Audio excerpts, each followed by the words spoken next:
আসসালামু আলাইকুম। সবাই কেমন আছেন? আশা করি সবাই ভালো আছেন। আজ আপনাদের জন্য নিয়ে এসেছি নতুন গল্পের নতুন পর্ব। আশা করি গল্পটি আপনাদের ভালো লাগবে। তাহলে চলুন শুরু করা যাক। পাগলিটা আমাকে খুব বেশি ভালোবাসে।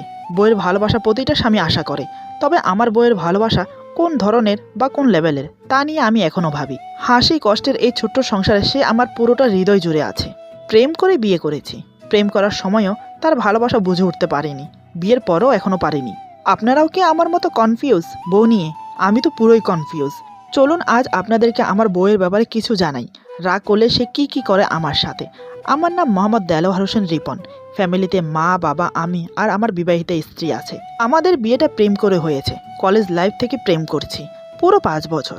আমার স্ত্রীর নাম নাদিয়া। নামটা যেমন মিষ্টি, দেখতেও বেশ মিষ্টি। প্রথম দেখাতেই প্রেমে পড়ে গিয়েছি।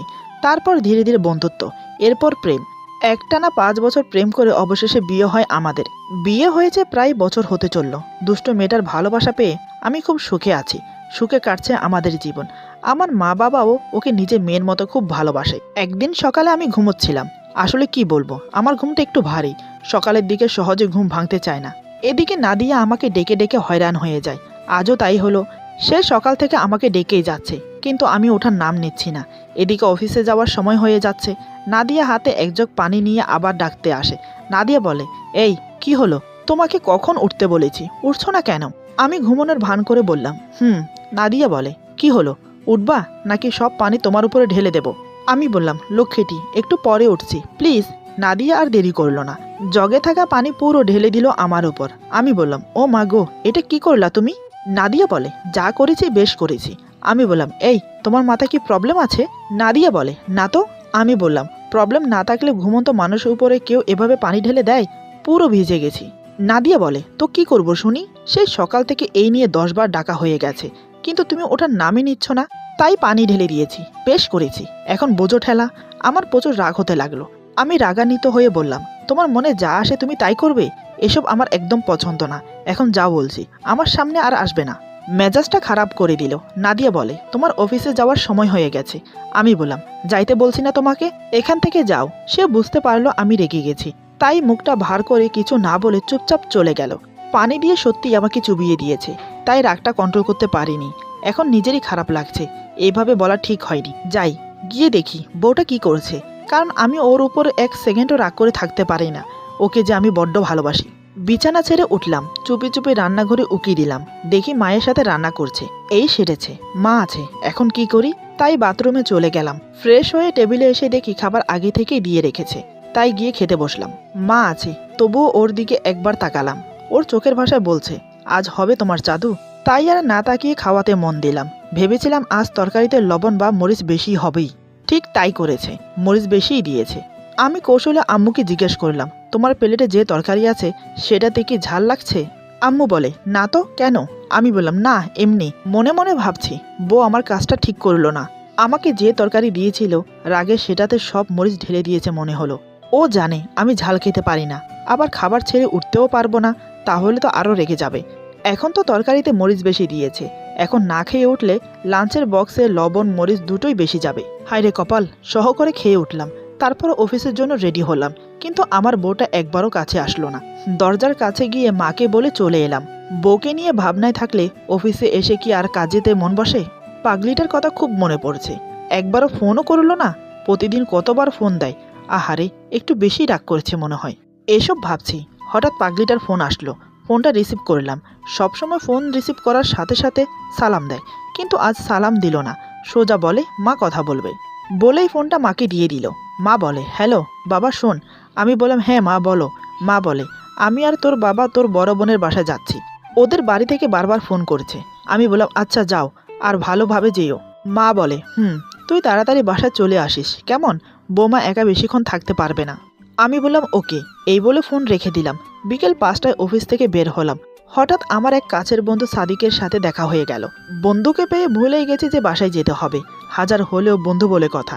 তারপর আবার অনেক দিন পরে দেখা। গল্প করতে করতে কখন যে 7টা বেজে গেছে বুঝতেই পারিনি। এরপর বন্ধুর কাছ থেকে বিদায় নিলাম। বাসায় আসার সময় মনে হলো, আজ তো মা আমাকে তাড়াতাড়ি আসতে বলেছিল। আমার পাগলি বউটা তো একাই আছে, না জানি কি করছে। আর আমার যে কি হবে আজকে কে জানে। এসব ভাবতে ভাবতে বাসার গেটের কাছে চলে আসলাম। দরজায় এসে কলিং বেল প্রেস করলাম। কিন্তু খুলল না।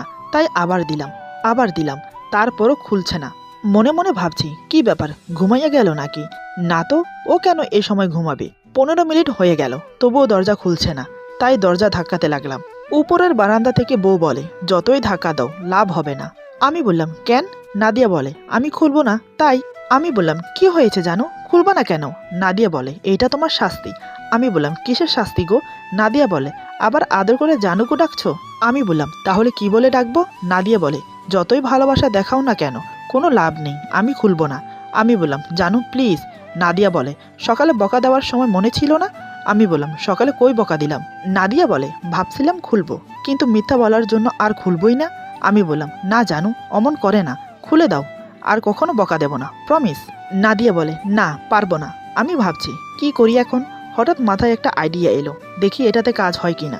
আমি বললাম, তুমি থাকো, আমি চলে যাচ্ছি, যতদিন মা বাবা আসবে না আমিও আসবো না। নাদিয়া বলে, যাও, ধরে রেখেছি নাকি? আমি বললাম ওকে, বলে কিছুক্ষণ দাঁড়িয়ে থাকলাম। দেখলাম ও এসে দরজা খুলেছে। দরজা খুলে আমাকে দেখেই জড়িয়ে ধরে বলে, আমাকে একা রেখে কোথায় যাবে তুমি? এই বলে কেঁদে দেয়। আমিও ওকে জড়িয়ে ধরে বললাম, কোথাও না। নাদিয়া একটু রাগী ভাব নিয়ে বলে, কি বললা তুমি? আমি বললাম, না এমনি মানে, এ রাতে আবার কোথায় যাব, দরজা খুলছিলে না তাই এটা বললাম।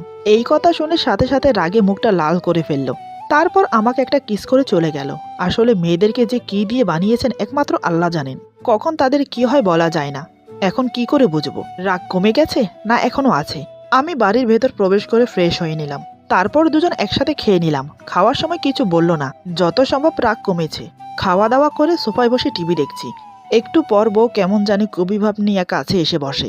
তারপর হঠাৎ বলে, আমি যদি এখন কিছু চাই দিবা আমাকে? আমি একটু অবাক হয়ে বললাম, আচ্ছা বলো আগে। নাদিয়া বলে, না আগে বলো দেবে। আমি বললাম, আচ্ছা দেব। নাদিয়া আমার হাত ধরে বলে, তুমি যখন অফিস থেকে আসছো তখন দেখলাম আকাশে সুন্দর চাঁদ উঠেছে। আমি বললাম, তো এখন আমি কি করব? আকাশের চাঁদ এনে দেব? পারবো না, শুধু আমি না, কেউই পারবে না। নাদিয়া বলে, না মানে আমি চাঁদ চাই না, চাঁদটা দেখতে চাই। আমি বললাম, ও। নাদিয়া বলে, চলো না ছাদে যাই। আমি বললাম, না এখন ছাদে যাওয়া যাবে না। নাদিয়া বলে, চলো না প্লিজ।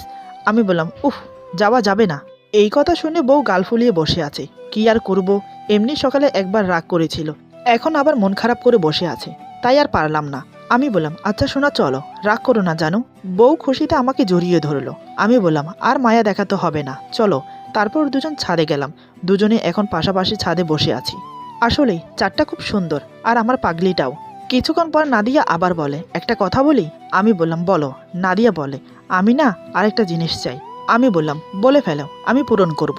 নাদিয়া বলে, একটা গান শোনাবে আমাকে? না বলবো না কিন্তু। আমি বললাম, না পারবো না। নাদিয়া বলে, পারতে হবে, না হলে এক ধাক্কা দেব আর ছাদের নিচে চলে যাবে। আমি বললাম, ও মাইয়া গো, এ কিটা কইবা? এটা তো বউ নয়, যেন মিস ডাইনি। মনে মনে বললাম। নাদিয়া বলে, কি হলো শোনাও। আমি বললাম, নাদিয়া বলে, আচ্ছা শুরু করো। আমি বললাম, আরে ভাই, টিকাটলির উপর নাকি হল খুলেছে, সেখানে নাকি আমার বউ ফিল্ম দেখেছে। নাদিয়া বলে, এটা কি শুনাইলা, মারি খাবার ইচ্ছা হচ্ছে তাই না? আমি বললাম, দাও না একটু মায়ের, দেখি কেমন লাগে। নাদিয়া বলে, যা শয়তান, ভালো গান শোনাবা নাকি? আমি বললাম, ওয়েট, মনে করি আমার বউয়ের জন্য কোন গানটা গাওয়া যায়। মনে পড়েছে। আজ তোমার মন খারাপ মেয়ে, তুমি আনমনে বসে আছো, আকাশ পানে দৃষ্টি উদাস, আমি তোমার জন্য এনে দেব মেঘ। দেখলাম পাগলিটা মন দিয়ে আমার কাঁধে মাথা রেখে গান শুনছে। পাগলিটা খুব ভালোবাসে আমাকে, আমি বাসি না তা না, আমিও ভালোবাসি বলেই ভালোবেসে বিয়ে করেছি তাকে। অনেক সুখেও আছি আমরা। গান শুনতে শুনতে পাগলি বউটা ঘুমিয়ে পড়েছে। তারপর বউটাকে কোলে করে রুমে নিয়ে গেলাম আর বিছানায় শুইয়ে দিলাম। বিছানায় শোয়ার সাথে সাথে ওর ঘুম ভেঙে গেল। দু হাতে আমার গলা জড়িয়ে ধরে আছে। সে বলে, আমাকে নিয়ে আসছো কেন? আমি বললাম, তুমি তো ঘুমিয়ে গিয়েছিলে তাই। সে আমার কানের কাছে মুখ এনে ফিসফিস করে বলে, ভালোবাসা দাও। এটা ওর অভ্যাস, যেদিন আমি ওকে একটু বকা দেব সেদিন ওকে ভালোবাসতেই হবে। আমি বললাম, আদর লাগবে আগে বলবে না, তাহলে তো আর ছাদে যেতাম না, তোমাকে আদর করতাম। সে বলে, তাতে কি হয়েছে, এখন আদর করো। আমি বললাম, ঠিক আছে। এমনিতেও আজ আমার বউটা অনেক রাগ করেছে, তার রাগ তো আমাকেই ভাঙাতেই হবে। এই বলে আমি শক্ত করে জড়িয়ে ধরলাম, সেও আমাকে জড়িয়ে ধরলো। আমি তার কানে ফিসফিস করে বললাম, ভালোবাসি তোমাকে, বড্ড বেশি ভালোবাসি, সারা জীবন এভাবে ভালোবেসে যাব, তার বিনিময়ে তুমি শুধু আমার পাশে থেকো। নাদিয়াও আমাকে জড়িয়ে ধরে বলে, আমিও তোমাকে ভালোবাসি। তারপর দুজন একে অপরকে আদর দিয়ে ভরিয়ে দিতে লাগলাম। আমার দু হাত নাদিয়ার পেটে বিচরণ করছে, আমাকে কিস করতে ব্যস্ত সে। আমি আমার ঠোঁট দুটো তার ঠোঁটে চেপে ধরলাম, তারপর গভীর এক চুম্বন এঁকে দিলাম তার ঠোঁটে। একসময় দুজন ভালোবাসায় আবদ্ধ হলাম। এ হলো আমার দুষ্ট বইয়ের ভালোবাসা। বোঝা যায় না কখন কি করে বসে। একসময় সে ঘুমিয়ে পড়ল, কিন্তু আমার চোখে ঘুম নেই। আমি মন প্রাণ ভরে তাকে দেখতে লাগলাম। দেখতে দেখতে কখন যে ঘুমিয়ে পড়লাম নিজেও বুঝতে পারলাম না। আজকের গল্প এখানে সমাপ্ত। আশা করি গল্পটি আপনাদের ভালো লাগবে। যদি ভালো লাগে তাহলে লাইক, কমেন্ট এবং সাবস্ক্রাইব করে আমাদের পাশে থাকুন। পাশে থাকা বেল আইকন প্রেস করে দিবেন, তাহলে আমাদের নিত্য নতুন ভিডিও আপনাদের কাছে পৌঁছে যাবে। বন্ধুদের সাথে বেশি বেশি করে শেয়ার করুন। আমাদের পাশে থাকুন। আল্লাহ হাফেজ।